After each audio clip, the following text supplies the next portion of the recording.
pessoal, eu sou o professor Ricardo, você está no canal Educação em Física. Continuamos com o nosso estudo da ótica. Lembrem-se, falou em ótica, falou em luz. Hoje nós vamos começar o estudo da ótica geométrica.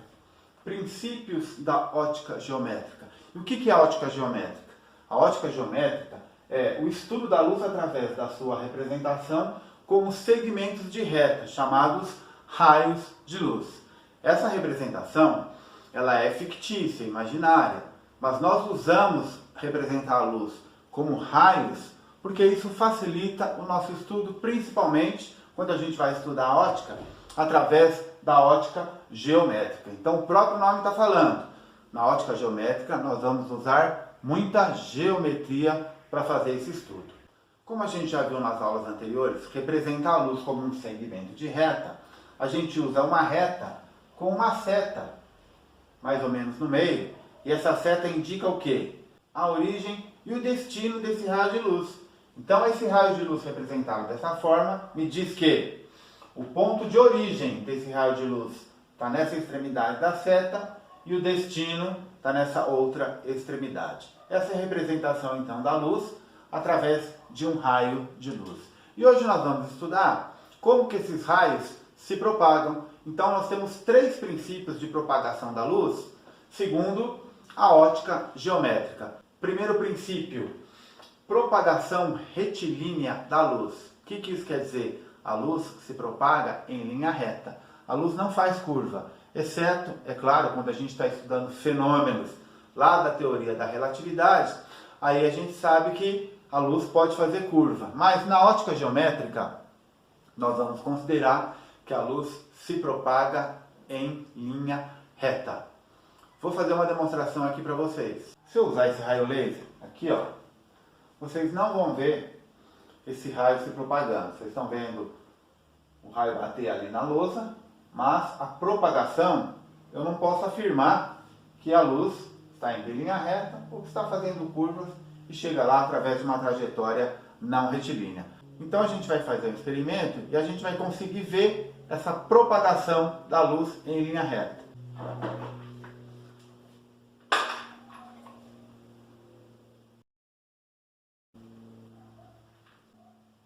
É um experimento bem artesanal, mas a gente consegue enxergar dessa forma o raio de luz se propagando em linha reta. Então esse é o primeiro princípio da ótica geométrica. Propagação retilínea da luz. Um raio de luz se propaga em linha reta. Nem é preciso lembrar que isso vale para meios homogêneos e transparentes. Vocês lembram da nossa aula anterior? Meios transparentes, a gente enxerga com nitidez. Os raios atravessam o meio sem sofrer desvio. Nos meios translúcidos, o raio de luz sofre desvio. Então, por isso que a gente não enxerga do outro lado do meio as imagens com nitidez. Então, o princípio da propagação retilínea da luz vale para meios homogêneos e transparentes. A luz atravessa sem sofrer desvios. Segundo princípio da ótica geométrica, independência dos raios de luz. Quando os raios se cruzam, um não atrapalha a propagação do outro. E para isso, nós vamos fazer um experimento aqui também. Dois raios de luz e vocês vão ver o que acontece. Então aqui eu tenho uma lanterna, tenho um raio laser, vou acender os dois, vou cruzar os seus raios de luz, vamos ver o que acontece? Está ali a lanterna iluminando a minha luz. Agora liguei o laser. Percebam que um não altera a propagação do outro. Esse é o princípio da independência dos raios de luz. Quando eles se cruzam, um não atrapalha, não interfere com a propagação do outro. Então esse é o segundo princípio da ótica geométrica. E o terceiro é o princípio da reversibilidade da luz. O que isso quer dizer? Eu vou fazer um desenho para a gente explicar melhor. Então o princípio da reversibilidade da luz diz o seguinte: se eu tenho uma fonte de luz no ponto A e essa fonte de luz atinge o ponto B, se eu inverter as posições, colocar a fonte de luz no mesmo ponto B, esse raio de luz vai atingir o ponto A e a trajetória, o caminho que a luz vai percorrer é exatamente o mesmo que a luz percorreu quando vinha do ponto A até o ponto B. Então, esse é o princípio da reversibilidade da luz. A luz faz um caminho reverso quando ela sai de um ponto A até o ponto B e quando ela vai do ponto B até o ponto A. Vocês querem um exemplo? Vocês podem até fazer essa experiência se vocês quiserem. Se vocês estiverem no banco de trás de carro, olhem no espelho retrovisor. Se você estiver enxergando os olhos do motorista, certamente o motorista vai estar enxergando os seus olhos também. Por quê? A luz que é refletida e chega nos olhos do motorista percorre o mesmo caminho, o caminho reverso, para chegar dos seus olhos até o motorista. Refletida por onde? Pelo espelho. Então o caminho que a luz faz para sair do olho do motorista, bater no espelho e refletir no seu olho, é o mesmo caminho que a luz faz quando ela reflete no seu olho, bate no espelho e chega no olho do motorista. Então esse é o princípio da reversibilidade da luz. Então, recordando o primeiro princípio, propagação retilínea da luz. Em meios homogêneos e transparentes, a luz se propaga em linha reta. Segundo princípio, independência dos raios de luz. Quando dois ou mais raios de luz se cruzam, um não interfere, um não atrapalha na propagação do outro raio. E o terceiro princípio é o princípio da reversibilidade da luz. Se a luz sai do ponto A até o ponto B, para ela voltar do ponto B até o ponto A, ela vai fazer o caminho reverso. Agora eu vou apagar a lousa aqui, se vocês quiserem dar um print nessa lousa. Agora nós vamos falar sobre a câmara escura de orifício. Vou apagar a lousa e já volto. Pessoal, essa aqui então é uma câmara de orifício. A câmara de orifício, ela funciona graças ao princípio da propagação retilínea da luz. Então como que ele é formado? Nós temos aqui uma caixa, certo? Pode ser um cubo, pode ser um cilindro, não importa. Por dentro, ela é forrada toda de preto, para que não haja reflexão da luz. E nessa parede aqui, que é onde vai aparecer a nossa imagem, nós podemos colocar, por exemplo, uma folha de papel vegetal. Na frente da câmara, nós colocamos um objeto. Essa câmara tem um orifício, por isso que ela chama câmara de orifício, é um pequeno orifício. Esse objeto é iluminado. Cuidado, pessoal, muita gente se confunde achando que a luz sai do objeto. Não, esse objeto está sendo iluminado, essa fonte de luz pode estar em qualquer lugar. A fonte de luz ilumina o objeto, a luz bate no objeto e reflete. É essa reflexão, é esse raio de luz que sai do objeto, passa pelo furo e se projeta nessa parede da câmara de orifício. Essa parede nós chamamos de anteparo. Qualquer superfície onde a luz se projete, nós chamamos de anteparo. Então, uma fonte de luz ilumina esse objeto, está na frente da câmara de orifício. Essa luz bate no objeto, reflete.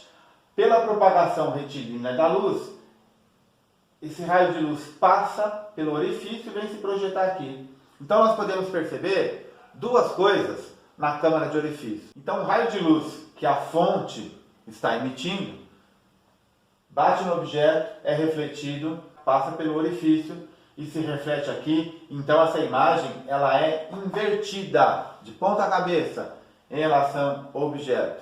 Não só invertida, ela é revertida também. O que é lado direito vira lado esquerdo e o que é lado esquerdo vira lado direito. Assim como no espelho. Só que no espelho a imagem não é invertida, ela é direita. Ela tem a mesma posição do objeto que está sendo refletido no espelho. Quando a gente estudar espelhos, nós vamos ver isso com mais detalhes. A outra característica da câmara de orifício, eu vou mostrar para vocês nesse modelo aqui simplificado. Então está aqui o meu objeto. Está aqui a minha câmara de orifício, os raios de luz passando pelo orifício, formando a imagem. Essa seria a parede, né, onde a imagem está sendo formada. Então, repare, eu tenho H, que representa a altura do objeto, eu tenho H minúsculo, que representa a altura da imagem, eu tenho o D maiúsculo, que é a distância do objeto até a câmara de orifício, e eu tenho o D minúsculo, que é o comprimento da câmara. É a distância entre essa superfície e essa outra superfície. A superfície onde está o orifício e a superfície onde está projetada a imagem. E através da semelhança de triângulos, eu vou deixar para vocês fazerem essa demonstração, nós podemos estabelecer a seguinte relação. A proporção, a razão entre a altura do objeto e a altura da imagem é igual à razão entre a distância do objeto à câmara do orifício e o comprimento da câmara de orifício. Então, esse é o esquema de uma câmara de orifício. São questões, são exercícios que costumam cair em vestibular, Enem, provas de concurso. E é por isso que nós vamos fazer um exercício de aplicação sobre esse assunto. Eu vou sair daqui, se vocês quiserem dar um print na tela. E aí agora a gente volta com o exercício.